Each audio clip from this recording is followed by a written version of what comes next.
Why don't you just tell me? Do you bleed? Yeah, I bleed, and you're a fucking awful toy.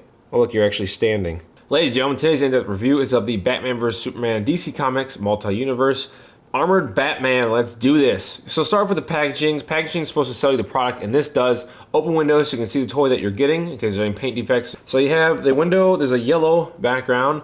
You have black and a red border. Well, at the bottom here, you know what you're buying. Batman v Superman, Armored Batman. And it says collect and connect a grapnel blaster replica. As well as down here in the bottom left, you have a DC Comics logo and a picture of Batman. On the top, you have a picture of the Batman vs. Superman logo. On the side here, a pretty damn nice photo of Batfleck.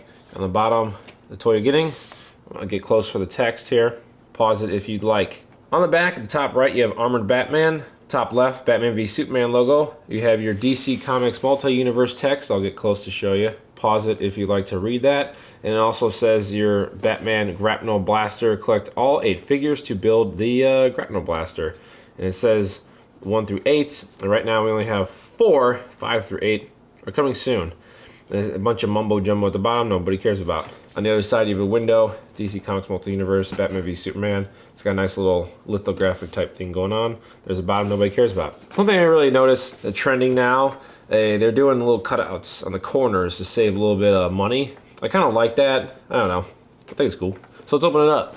Just real quick, here's like the background packaging. They use this yellow and red, a bunch of like pentagon-like things. It looks kind of weird. So here is Batman, and here is Batman, and that is the only way you're gonna make him stand. If he is, nope, he doesn't even want to stand if you hunch him over. There we go. Yay! This figure sucks. Awful engineering on Mattel's part. They decided to put these spikes and only have one here in the middle being flat. It may be film accurate, but for the sake of a toy, you really should work on balancing issues. The feet here, one is taller than the other leg lengthwise. The left leg here is shorter than the right. That's fucking ridiculous.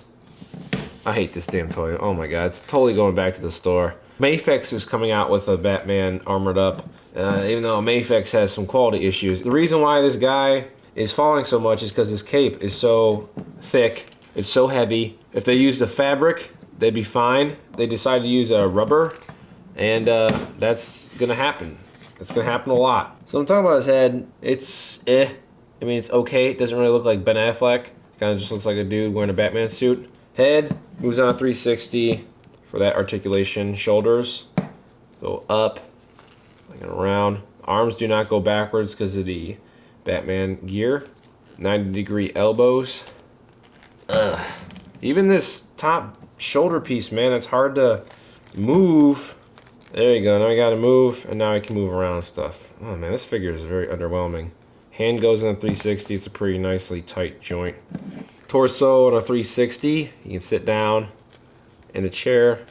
Leg articulation doesn't go up much more. Feet do articulate, so you can go down like that or moonwalk, but that's tight, man. Ugh. But if he doesn't stand, all this is moot. All right, so he's standing now. All right, looks like if you want him to stand, you're gonna have to put him in a position like this. The left foot forward and the right foot back. Something like that. So you can't have him straight. Kinda sucks. Hips, that's just ridiculous. That's not necessary.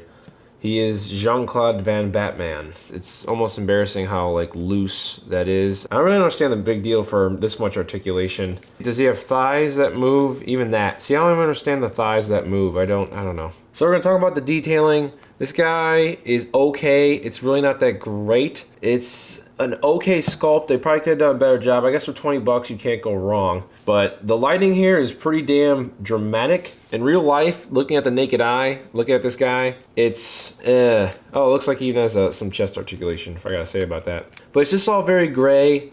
There's, you know, a couple of silver worn, like that heavy armor. It's spray painted, and you have like lines there for wear. A little bit of silver there on the armor. Underneath like the suit, like you have like about here. They're all just like a plain gray. It's all just very bland. I feel like they can do a better job.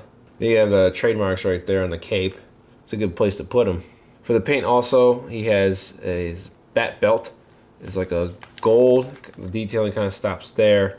And it's kind of like the same gold for this side gauntlets on the feet as well as the wrists and forearms. He's got some boots, gauntlet type deals going on there.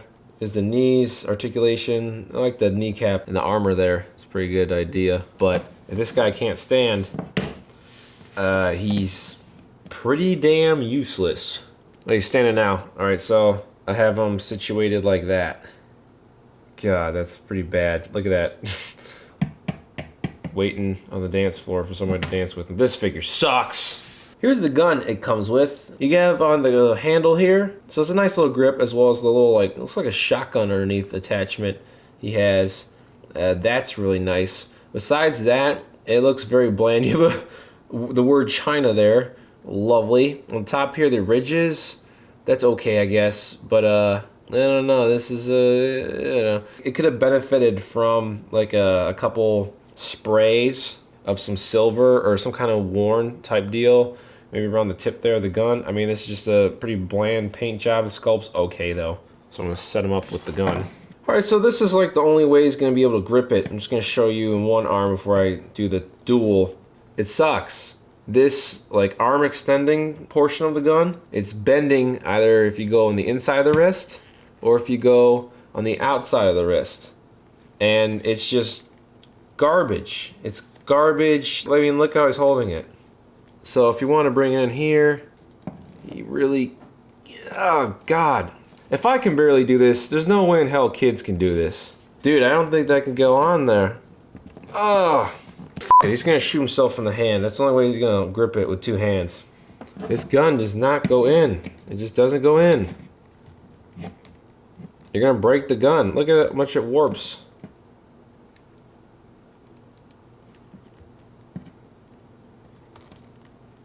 Fuck it, this toy sucks.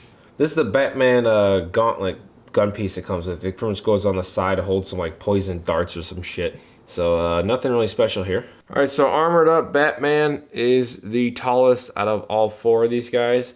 Actually, if you see right here, if you have all four of these lined up with some, you know, nice dramatic lighting and you kind of stay far away, there's actually some nice sculpts there. But armored Batman is the tallest because Batman apparently is taller than Superman in this film, and goodbye Superman. Because he's so tall and he's taller than the regular Batman, it's because he has the extra armor on the feet and the head. So, yep. So I'm gonna give this Batman v Superman armored up Batman DC Multi-Universe figure out of 10. It gets a 1. It gets a 1. I don't care. God, a 1 out of 10, folks. Gets the wasted seal of disapproval.